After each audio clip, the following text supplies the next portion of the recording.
नमस्कार मित्रों, अनुसंधान एकेडमी बड़ौदा में आपका हार्दिक स्वागत है। अपन पढ़ रहे थे हाईकोर्ट। क्या पढ़ रहे थे? हाईकोर्ट उच्च न्यायालय। कल अपन ने कार्यकारी मुख्य न्यायाधीश तक पढ़ लिया था। आज अपन आगे बढ़ेंगे आर्टिकल 224, आर्टिकल 224 एडिट करो।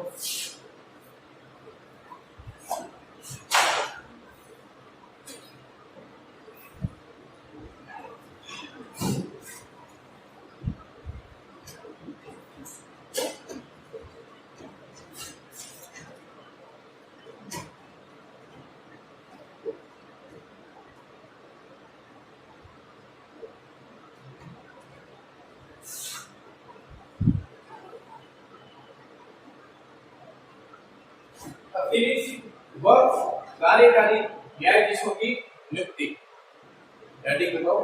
आर्टिकल 224 अतिरिक्त व कार्यकारी न्यायाधीशों की, न कि मुख्य न्यायाधीश की। कल अपन ने मुख्य न्यायाधीश पढ़ लिया था, कार्यकारी मुख्य न्यायाधीश कल अपन ने पढ़ लिया।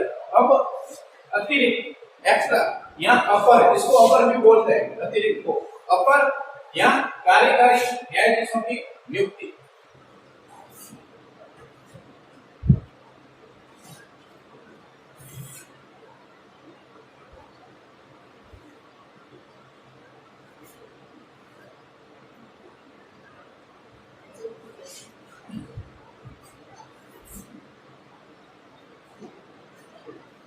लिख दिया। अब पहले अपन देखेंगे अतिरिक्त या अपर।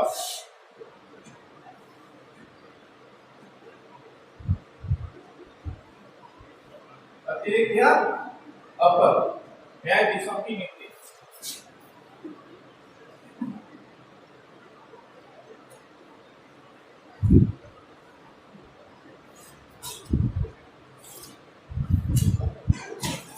अतिरिक्त या अपर न्यायाधीशों की नियुक्ति।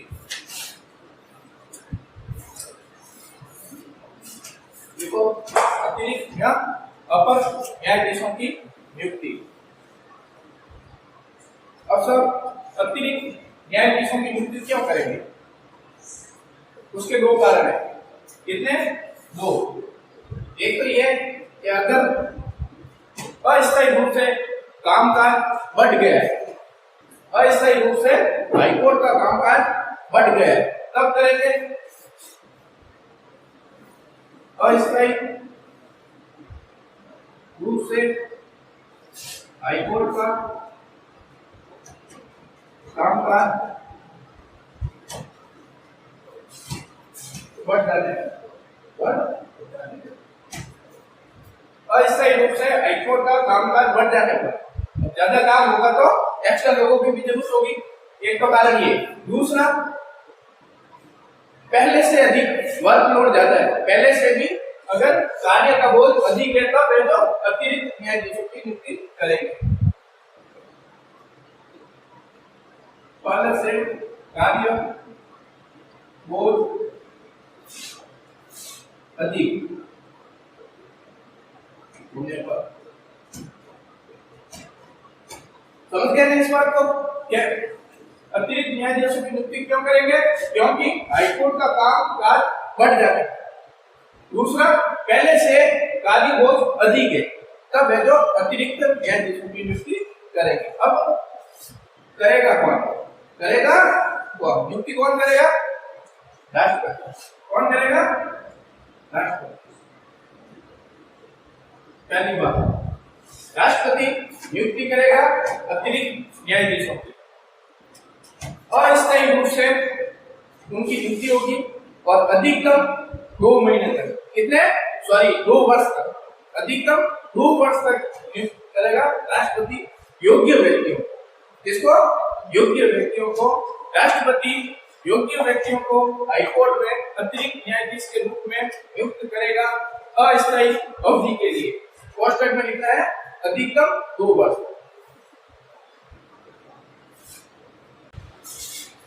अब लिखो, उपयुक्त दोनों परिस्थितियों में, ये दोनों नंबर 1 और 2 उपयुक्त दोनों परिस्थितियों में राष्ट्रपति योग्य व्यक्तियों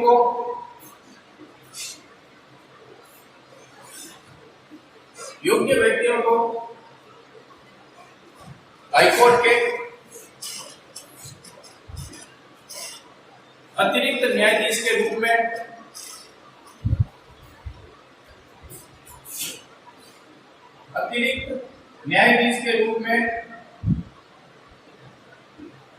अस्थायी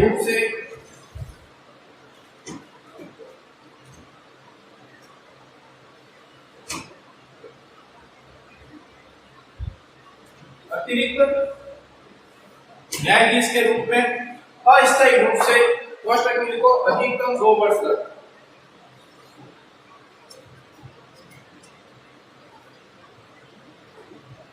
नियुक्त कर सकते हैं। अब है कार्यकारी न्यायाधीशों की नियुक्ति।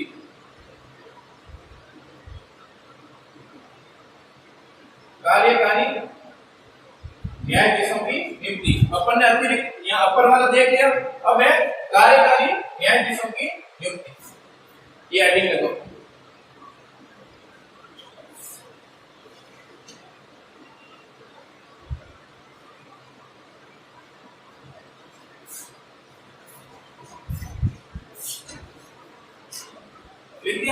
अब इसकी 3 कंडीशन है। कार्यकारी न्यायाधीशों की नियुक्ति क्यों करेंगे? पहला कारण है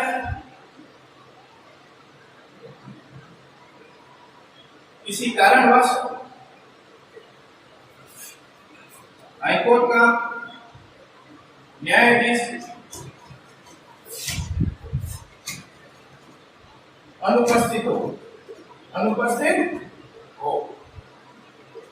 पहला, हाईकोर्ट का न्यायाधीश अनुपस्थित हो।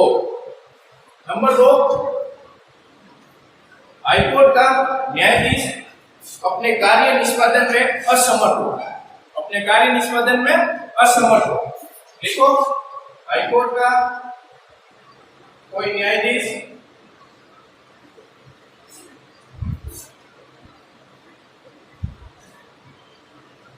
अपने कार्य निष्पादन में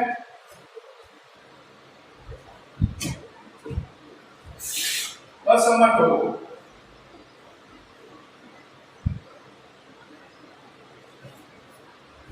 अब एक बात याद रखना, यहाँ पर हाईकोर्ट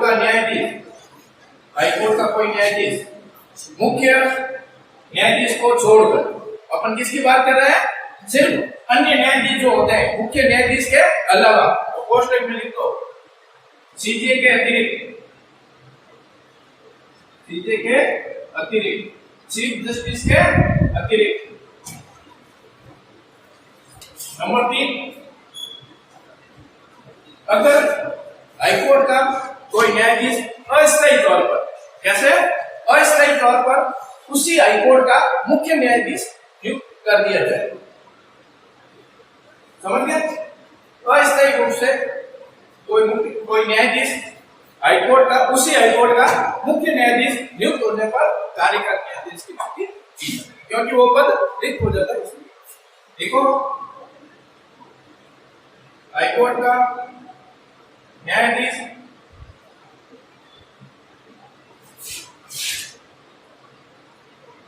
अस्थायी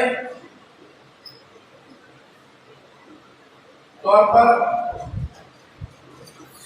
उसी हाईकोर्ट का मुख्य न्यायाधीश चीफ जस्टिस नियुक्त कर दिया जाए।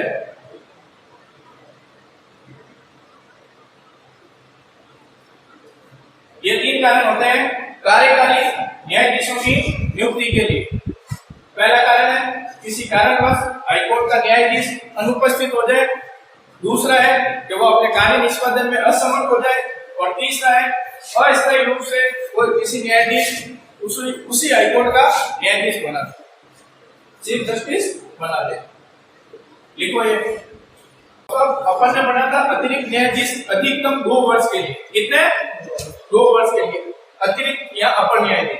ये कार्यकारी मुख्य न्यायाधीश नियुक्ति राष्ट्रपति करता है। कौन करता है? राष्ट्रपति। और योग्य व्यक्ति को कार्यकारी न्यायाधीश नियुक्त करता है राष्ट्रपति। लेकिन ये कार्यकारी न्यायाधीश तब तक अपने पद पर बना रहता है जब तक कोई स्थायी न्यायाधीश नहीं होता। जब तक कोई स्थायी न्यायाधीश अपना पदभार ग्रहण न कर ले। लिखो। उल्लेखनीय है कि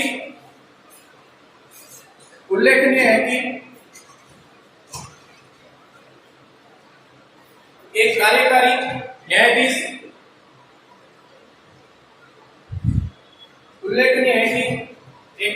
न्यायाधीश तब तक कार्य करता है। उल्लेखनीय है कि एक कार्यकारी न्यायाधीश तब तक कार्य करता है जब तक कि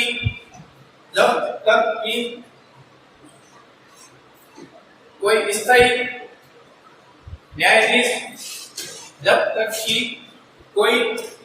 न्यायाधीश पदभार ग्रहण न कर ले। पदभार ग्रहण न कर ले।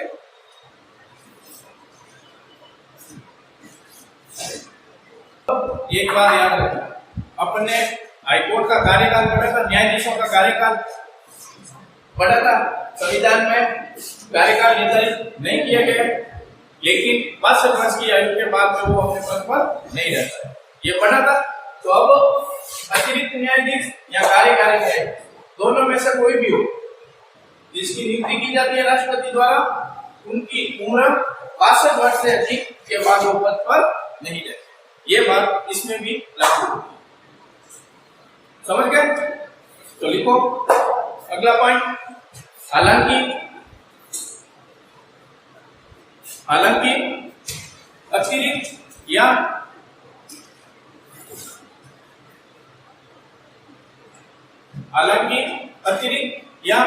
कार्यकारी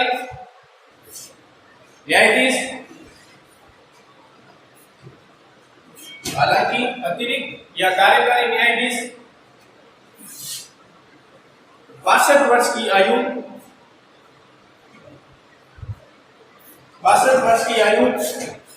के बाद अपने पद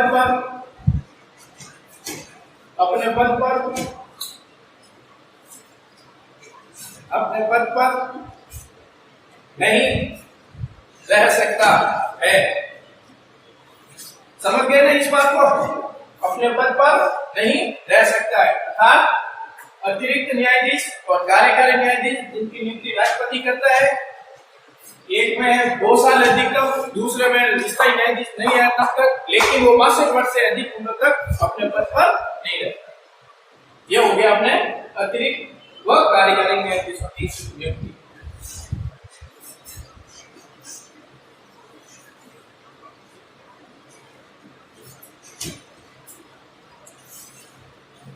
अब अगला है आर्टिकल 226 क। लिखो सेवानिवृत्त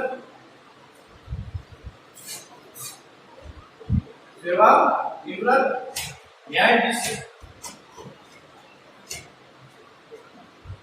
की नियुक्ति।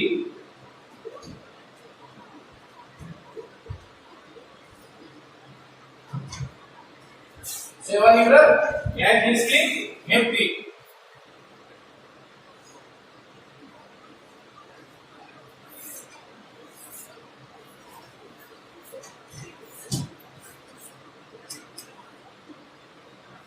लिख दिया? अब इधर देखिए, हाईकोर्ट का मुख्य न्यायाधीश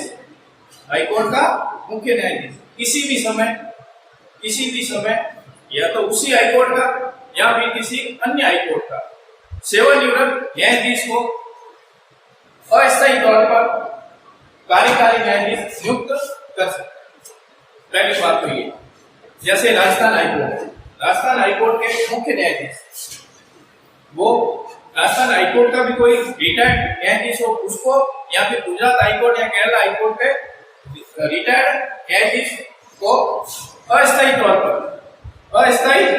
पर सेवानिवृत्त न्यायाधीश की नियुक्ति कर सकता है, लेकिन वो राष्ट्रपति की पूर्व सहमति, क्या होगा, राष्ट्रपति की पूर्व सहमति, राष्ट्रपति से पहले परमिशन लेनी पड़ेगी उसको के साथ सेवानिवृत्त न्यायाधीश की नियुक्ति करनी है, आप सहमत हो या नहीं, सीधे कहेगा राष्ट्रपति को। और दूसरी कंडीशन, जिसको नियुक्त करना है ना, जिसको सेवानिवृत्त न्यायाधीश को, उससे भी मंजूरी लेनी पड़ेगी कि साहब आप पधारो, टाइम है या नहीं। अगर वो हाँ भर देंगे, राष्ट्रपति हाँ भर देंगे, तो सीधे सेवानिवृत्त न्यायाधीश को नियुक्त कर सकता है, कार्यकारी न्यायाधीश के। समझ गए? लिखो, हाईकोर्ट के मुख्य न्यायाधीश, हाईकोर्ट के मुख्य न्यायाधीश किसी भी समय, हाईकोर्ट के न्यायाधीश किसी भी समय उस हाईकोर्ट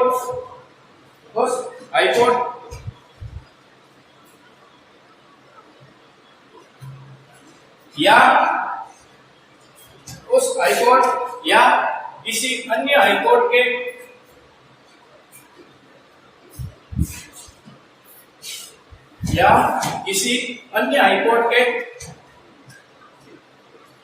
सेवानिवृत्त न्यायाधीश को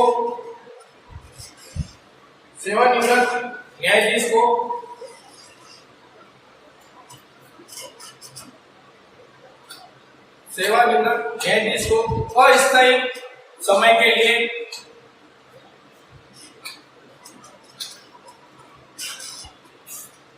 लिए बतौर कार्यकारी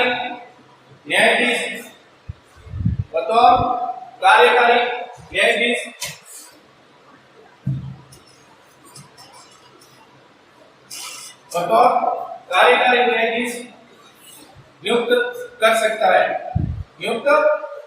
है।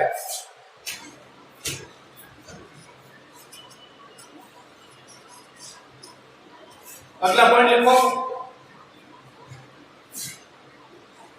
ऐसा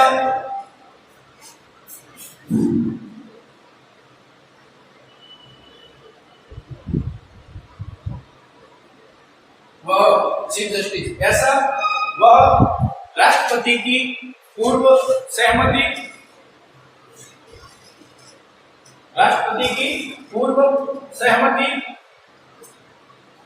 और ऐसा वह राष्ट्रपति की पूर्व सहमति और संबंधित व्यक्ति की मंजूरी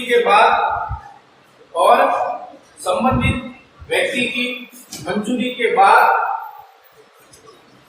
ही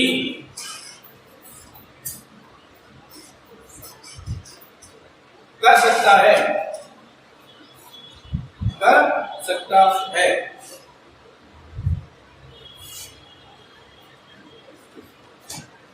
लास्ट लाइन लिखो इसमें,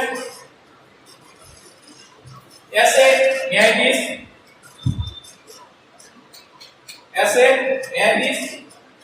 राष्ट्रपति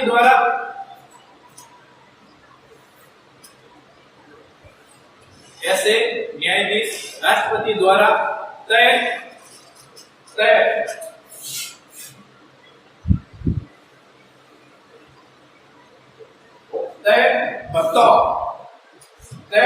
भत्तों का अधिकारी होता है।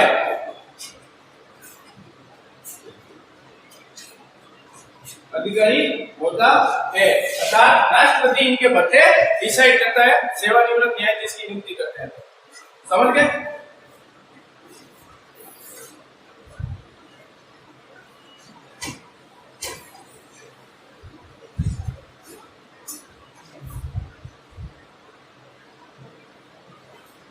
अब अपने इसमें लास्ट है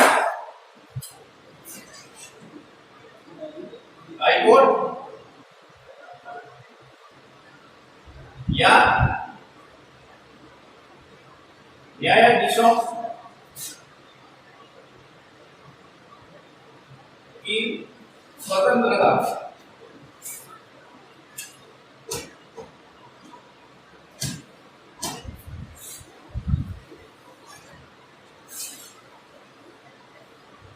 हेडिंग लगाओ, हाईकोर्ट या न्यायाधीशों की स्वतंत्रता। हाईकोर्ट या न्यायाधीशों की स्वतंत्रता। अब न्यायाधीशों को क्या क्या स्वतंत्रता दी गई है? नंबर एक लिखो, इधर देखो, पहले समझो। नियुक्ति कौन करता है न्यायाधीशों की? राष्ट्रपति करता है, लेकिन वह परामर्श लेता है कार्यपालिका से भी। कार्यपालिका सरकार विधि मंत्रालय और न्यायाधीशों दोनों से लेता है। न्यायाधीशों का कॉलेजियम बनता है, उसके बाद वो सरकार के पास जाता है। कार्यपालिका उसमें क्या करती है, क्या नहीं करती, तब राष्ट्रपति अंतिम मोहर लगाता है। अब न्यायाधीशों की नियुक्ति राष्ट्रपति द्वारा की जाती है, मंत्रिपरिषद और न्यायाधीशों से भी परामर्श लिया जाता है। तो अब ये जो प्रावधान है नियुक्ति वाला,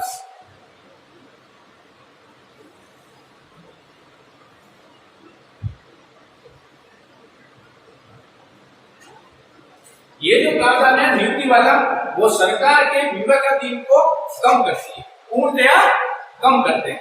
यानी कि सरकार इंटरफेयर नहीं, न्यायपालिका खुद अपने न्यायाधीशों की नियुक्ति करवाता है।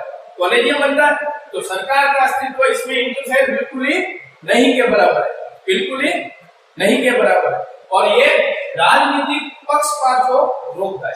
क्या करता है? राजनीतिक पक्षपात को रोकता है। समझ गए इस बात को? राष्ट्रपति नियुक्ति करता है, लेकिन परामर्श लेता है मंत्रिपरिषद से या कार्यपालिका से और न्यायाधीशों से। तो इससे कार्यपालिका का जो विवेकाधीन है वो एकदम पूर्णतया प्रतिबंधित हो गया और राजनीतिक पक्षपात खत्म हो गया। समझ गए? लिखो, न्यायाधीशों की नियुक्ति राष्ट्रपति द्वारा की जाती है। न्यायाधीशों की नियुक्ति राष्ट्रपति द्वारा की जाती है, लेकिन राष्ट्रपति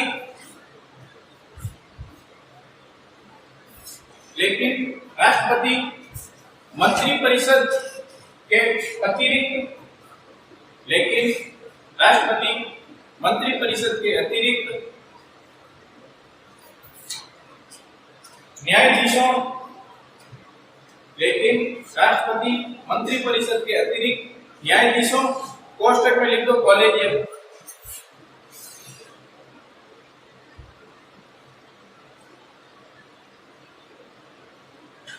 न्यायाधीशों कोष्टक में कॉलेजियम से भी परामर्श करता है।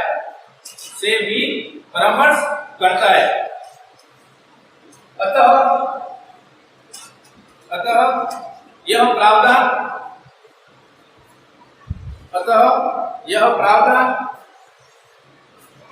कार्यपालिका को कार्यपालिका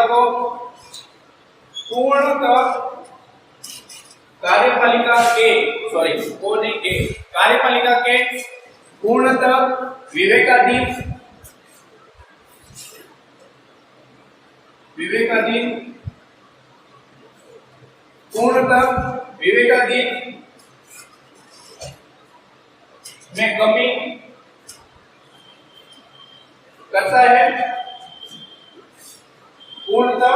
विवेकाधीन में कमी करता है, तथा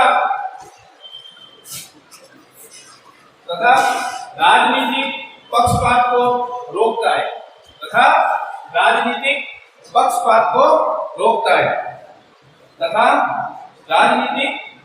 को रोकता है। नंबर सेकंड, ये समझ में आ गया? नंबर 2, नियुक्ति कौन करता है? राष्ट्रपति। नंबर 2, कार्यकाल की सुरक्षा, कार्यकाल की सुरक्षा। नियुक्ति कौन करता है? राष्ट्रपति। लेकिन हटाता कैसे इसको? इनको कैसे हटाते हैं? महाभियोग की प्रक्रिया से। जब ये हटाएगा राष्ट्रपति अपने मन से तो नहीं हटाएगा।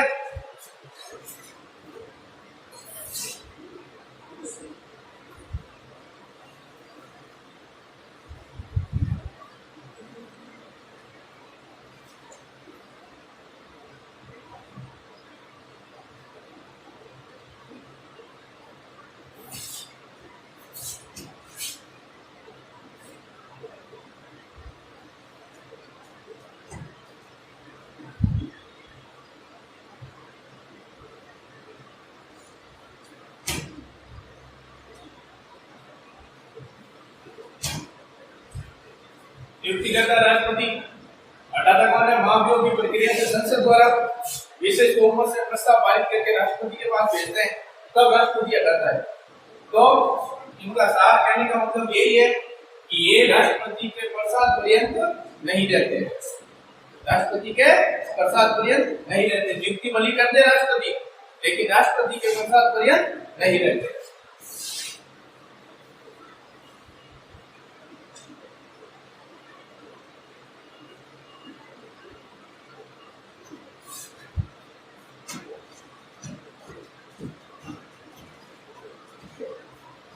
राष्ट्रपति इन्हें तभी हटाएगा जब संसद से इनके खिलाफ महाभियोग की प्रक्रिया द्वारा 2/3 बहुमत से विशेष प्रस्ताव पारित होगा। उसके बाद में राष्ट्रपति को हटाएगा, अर्थात ये राष्ट्रपति के प्रसाद पर्यंत नहीं रहते। समझ गए? ये इनकी स्वतंत्रता है न्यायाधीशों की। लिखो, समझ तो गए? लिखो, न्यायाधीशों को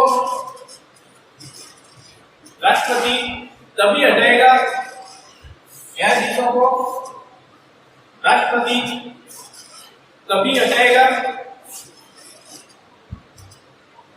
न्यायाधीशों को राष्ट्रपति तभी हटाएगा जब संसद द्वारा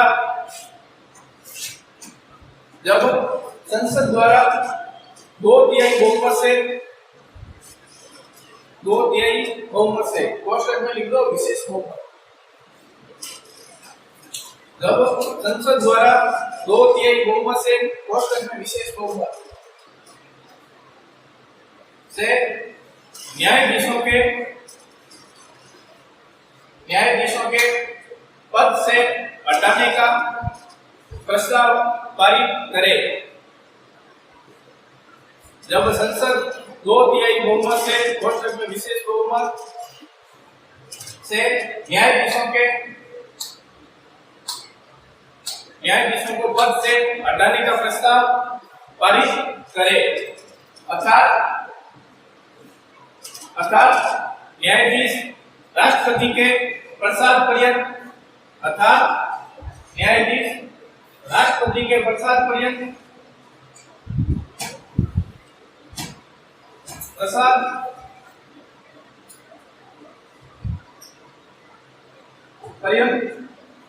नहीं जाते हैं।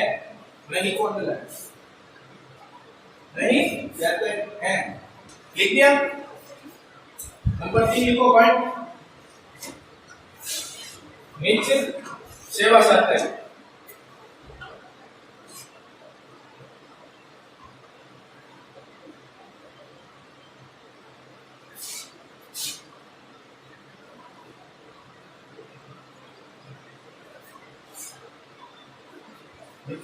सेवा अपन ने पढ़ा था हाईकोर्ट के न्यायाधीशों के वेतन, भत्ते, सुविधाएं, पेंशन समय समय पर संसद द्वारा तय किए जाते, ये तो पढ़ा था। सिवाय वित्तीय आपातकाल के 360 आर्टिकल 360, सिवाय 360 वित्तीय आपातकाल के अलावा इनके वेतन, भत्ते, सुविधा और पेंशन में किसी भी प्रकार की अलाभकारी कटौती नहीं कर सकते। ये भी इनकी स्वतंत्रता। ये तो पढ़ा ही था ना, पढ़ा तो लिखो। हाईकोर्ट के न्यायाधीशों के वेतन, भत्ते व पेंशन आदि का निर्धारण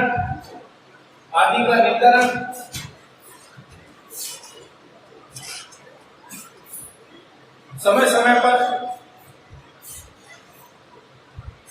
पर संसद द्वारा निर्धारित किया जाता है। समय समय पर संसद द्वारा निर्धारित किया जाता है। समय समय पर संसद द्वारा निर्धारित किया जाता है। लेकिन उनकी नियुक्ति के बाद सिवाय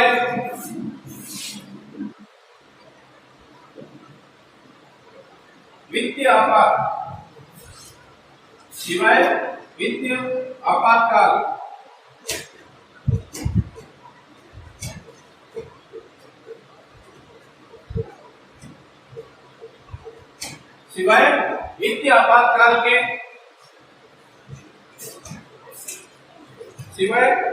आपातकाल के उनके वेतन, भत्तों एवं पेंशन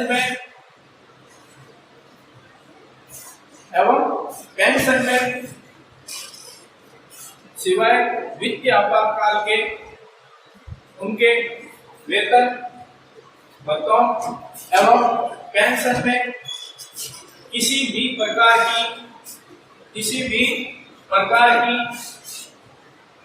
अलाभकारी कटौती नहीं की जा सकती। किसी भी प्रकार की अलाभकारी कटौती नहीं की जा सकती। ठीक है?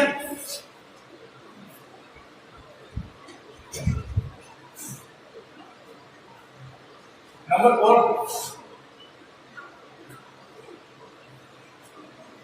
4 में है जितने भी हाईकोर्ट में प्रशासनिक अधिकारी या कर्मचारी लगे हुए हैं, कल मैंने बताया था, उनकी नियुक्ति कौन करता है? हाईकोर्ट खुद करता है। हाईकोर्ट के न्यायाधीश खुद करते हैं। जितने भी प्रशासनिक अधिकारी है,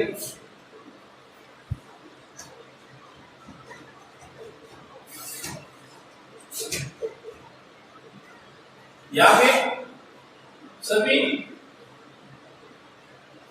प्रशासनिक अधिकारियों की नियुक्ति हाईकोर्ट करता है और उनके अंतर्गत ही वो कार्य करते हैं। हाईकोर्ट के अंतर्गत ही वो कार्य करते हैं, यानी कि सरकार का इसमें इंटरफेयर नहीं होता है। देखो, न्यायालय में नियुक्त, नंबर 4 पॉइंट, न्यायालय में नियुक्त सभी प्रशासनिक अधिकारी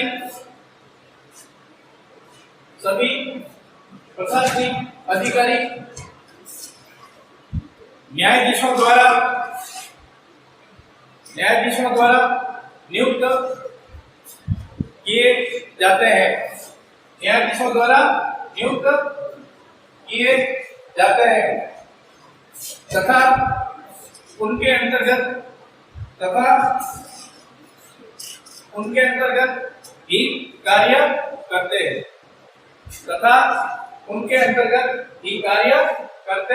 हैं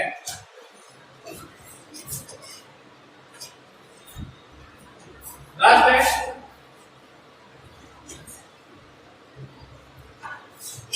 नंबर 5।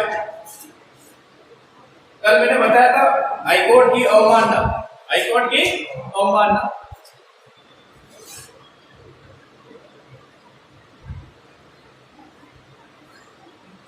अगर हाईकोर्ट की कोई भी व्यक्ति अवमानना करता है तो हाईकोर्ट को क्या अधिकार है? दंड देने का, उसको दंड देने का।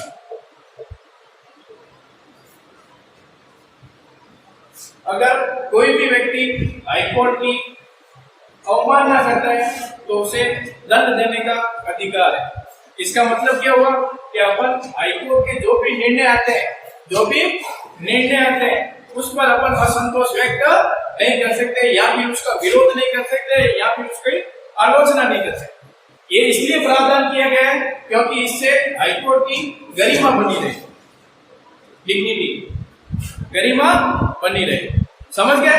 हाईकोर्ट की अवमानना करने पर दंड देने का प्रावधान है हाईकोर्ट को, अर्थात हम उनके डिसीजन, निर्णयों के खिलाफ विरोध या आलोचना नहीं कर सकते। ऐसा इसलिए किया गया है क्योंकि इससे हाईकोर्ट की गरिमा बनी रहे। लिखो, हाईकोर्ट किसी भी व्यक्ति को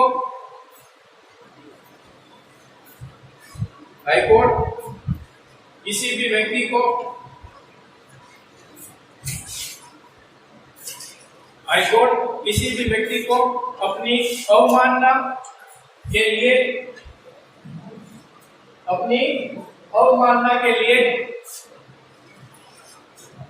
दंड दे सकता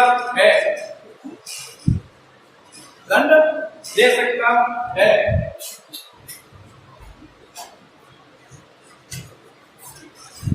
अतः कोई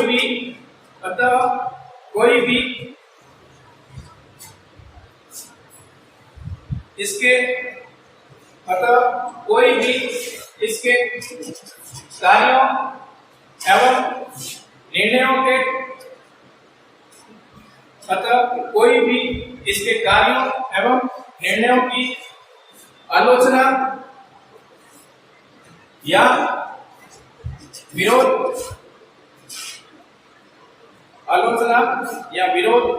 नहीं कर सकते हैं।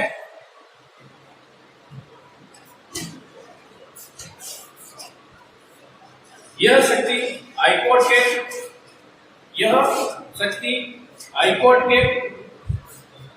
गरिमा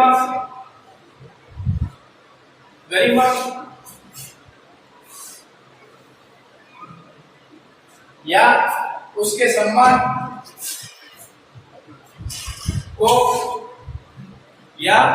सम्मान को बनाए रखने के लिए दी गई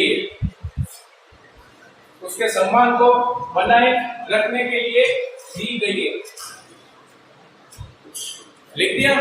ये अपना हाईकोर्ट वाला टॉपिक हो गया कंप्लीट। कल अगला नया टॉपिक स्टार्ट करेंगे। Thank you.